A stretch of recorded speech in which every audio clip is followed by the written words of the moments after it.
কিন্তু আমি শেষ জামানার হাদিসগুলো টুকটাক গবেষণা করে মনে হচ্ছে অচিরে গরম বাতাসের একটা আযাব আসবে বিশ্বের দিকে, এবং নাসাও এটা নিয়ে গবেষণা করছে অলরেডি। সূর্যের মধ্যে অনেক রকম বিক্রিয়া হচ্ছে, তেজস্ক্রিয় বিক্রিয়া হচ্ছে ইত্যাদি, হিলিয়াম গ্যাসের অনেক বিস্ফোরণ হচ্ছে। এগুলোর ওয়েভ বা ফ্লোটা আস্তে আস্তে পৃথিবীর দিকে ধেয়ে আসবে।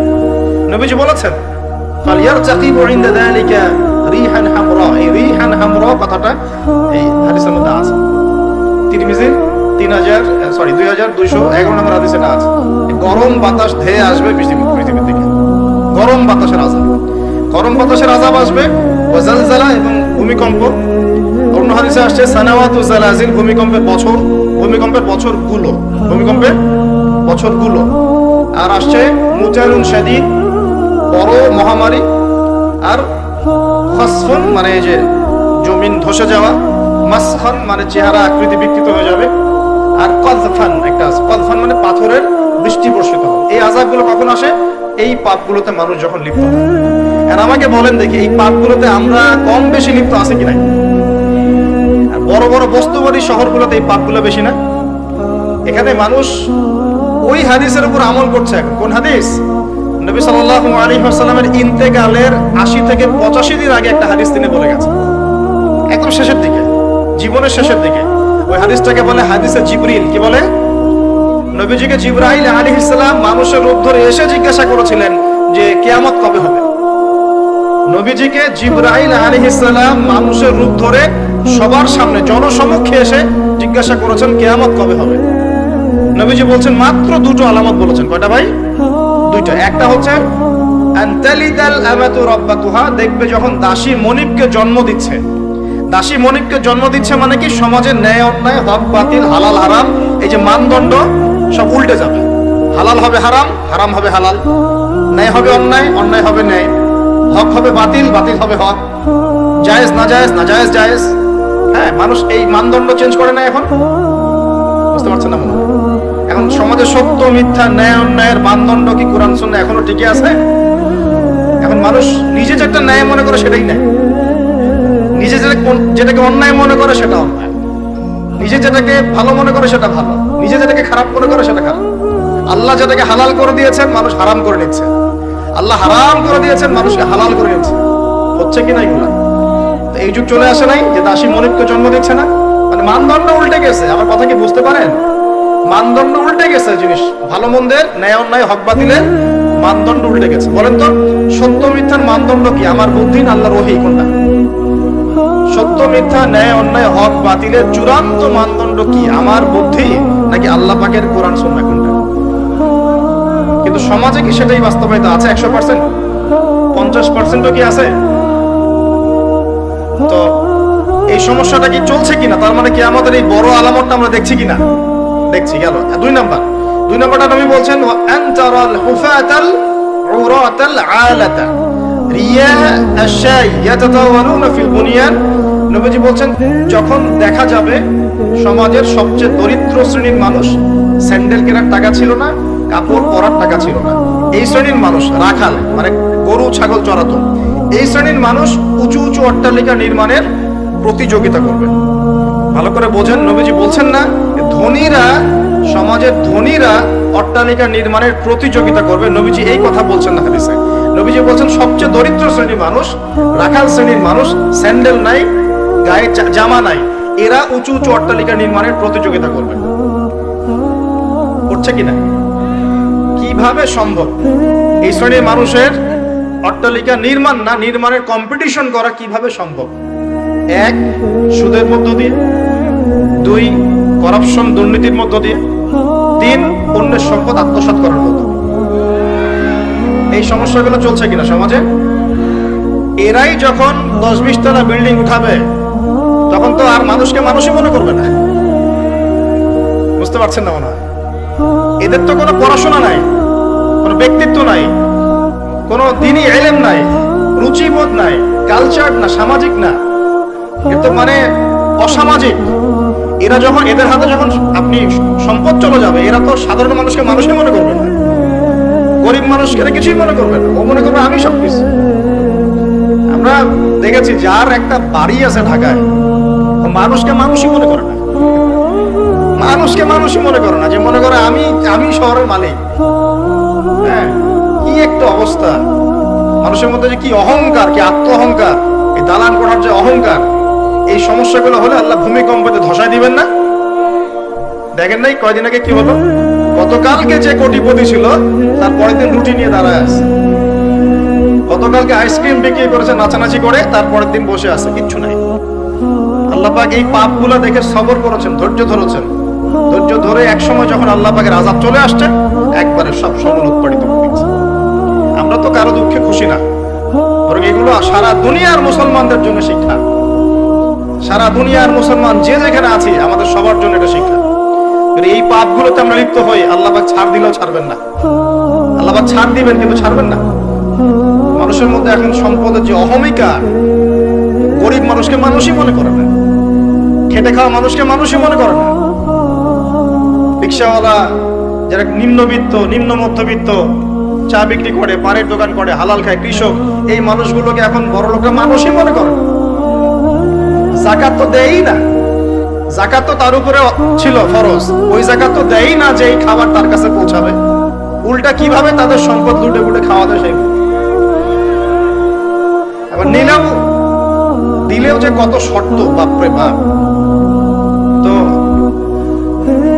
কিছুটা মনের কষ্ট থেকে বললাম কথাগুলো আর কি, যে আসলে আপনি যখন কোরআন এবং সুন্নাহর জ্ঞানী হবেন না, তখন অন্যকে সম্মান দিতে পারবেন না।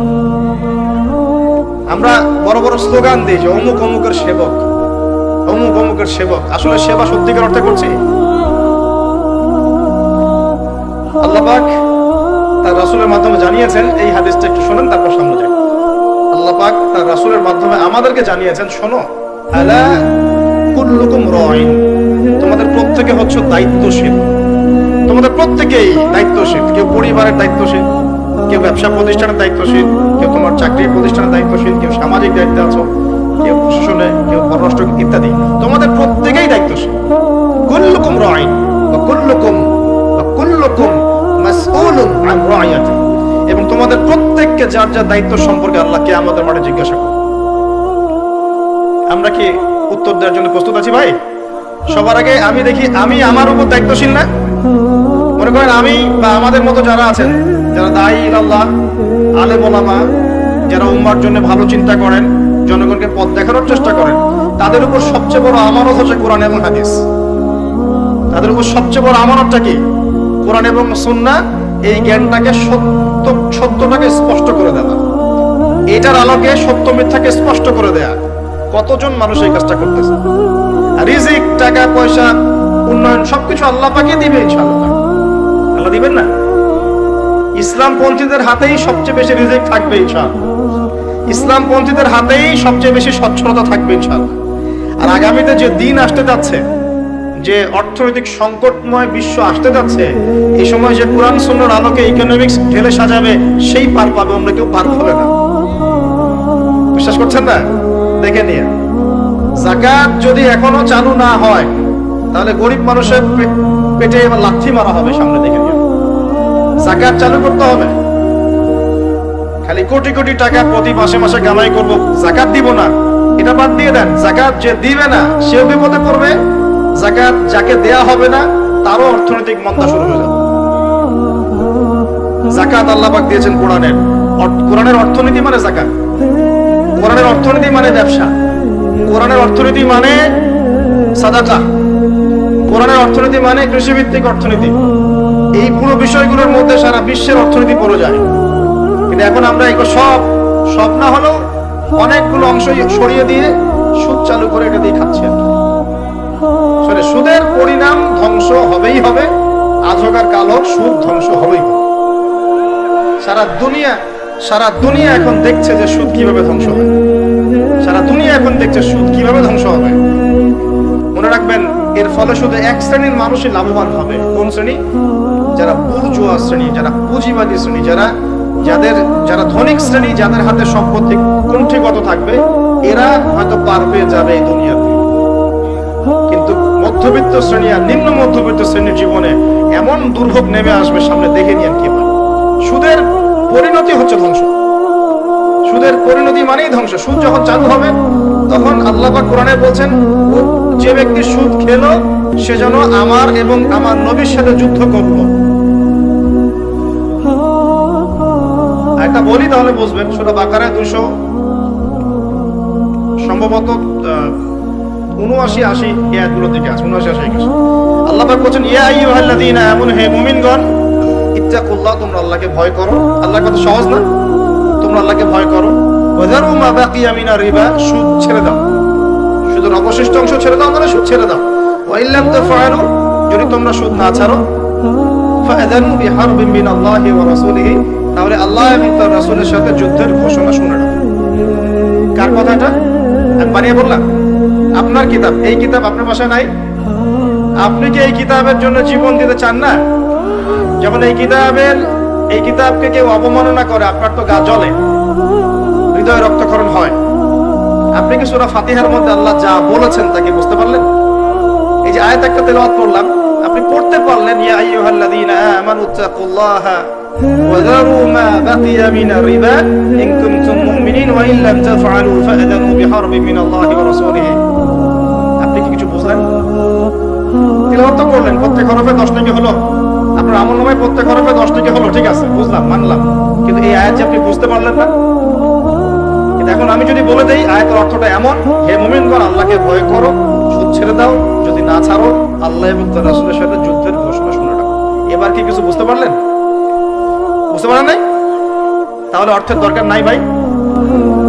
আর কত সহজ করে বলবো বলেন তো ভাই? আর কত সহজ করে বোঝাবো? আমি যে এখন মুসলিম পরিবারে জন্ম নিয়েও যে আমি কোরআন তেলাওয়াত করতে পারছি না, অর্থটা পড়ে দেখছি না, নবীর হাদিসগুলো পড়ছি না, কোরআন রেগুলার একটু তেলাওয়াত করি না, কোরআনের একটু দাওয়াত মানুষকে দেই না, কোরআনের কাজে সাহায্য করছি না, এগুলো কি আমার অপরাধ হচ্ছে না? কে বড় অপরাধী তাহলে? তারা না আমরা? বলেন এবার। এখন কি দ্বিতীয় ওয়াদাটা করতে পারি? প্রথম ওয়াদা করেছেন দরুদ পড়বেন সকালে সন্ধ্যায় 10 বার করে, মনে আছে তো? নাকি ভুলে গেছেন? আমাদের মেমোরি তো এখন মাছের মতো। অ্যাকুরিয়ামের মাছ আছে না? তো মাছের মেমোরি ওখানে ঘোরে কেন সারাদিন জানেন? কারণ ওর memory short time memory loss, মানে ওর মেমোরি এত নিচু স্কেলের, ও মনে করে যে এটা হচ্ছে অনেক বড় সমুদ্র, কোথায় গেল ভুলে গেল। এই যেখান থেকে এই পর্যন্ত গিয়েছে ও ভুলে গেছে কোথায় আসছে। Memory loss. আমাদের কেন জানি আমাদের জাতিটা এরকম হয়ে গেছে, আল্লাহ মাফ করো। একটা ইস্যু আসে, ওইটা নিয়ে একদম মাতামাতি লাফালাফি, চলে গেলে ওটা ভুলে যাবে, নতুন ইস্যু। এমনটা হয় না? আচ্ছা, তো আপনারা ওই রকম হবেন না অন্তত পক্ষে, আল্লাহ পাক তৌফিক দান। প্রথমে ওয়াদা করেছেন কি 10 বার করে দরুদ, মনে আছে তো? আচ্ছা, এবার দ্বিতীয় ওয়াদা করেন যে কোরআন যারা তেলাওয়াত করতে জানেন না, আমি অর্থের কথা বলছি না এখন, জাস্ট তেলাওয়াতের কথা বলছি, যারা কোরআন তেলাওয়াত করতে জানেন না, এই যে রমজান মাস সামনে আসছে, এই পুরো রমজান সময় দিলাম বিশুদ্ধ করে কোরআন তেলাওয়াত শিখতে হবে। রাজি আছেন ইনশাআল্লাহ? রাজি আছেন ইনশাআল্লাহ? ওয়াদা করছেন তো? নিয়াত এত দুর্বল কেন?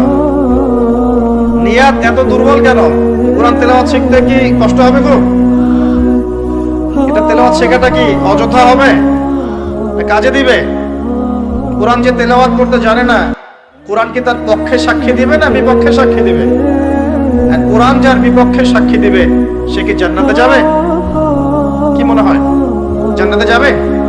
আচ্ছা, তাহলে একটু ওয়াদা করতে পারি ইনশাআল্লাহ আগামী রমজান শেষ হওয়ার আগেই কোরআন তেলাওয়াত শেষ হওয়া চাই, পারা যাবে ইনশাআল্লাহ? যে ফজিলত বলি, প্রত্যেক হরফে 10 নেকি পাবেন ইনশাআল্লাহ। প্রত্যেক হরফে 10 নেকি। কোরআনে কতগুলো হরফ আছে জানেন? এটা আয়াত, হরফ। হরফ মানে অক্ষর। আর আয়াত 6666টা নাই। 6666টা আয়াত কোরআনে নাই।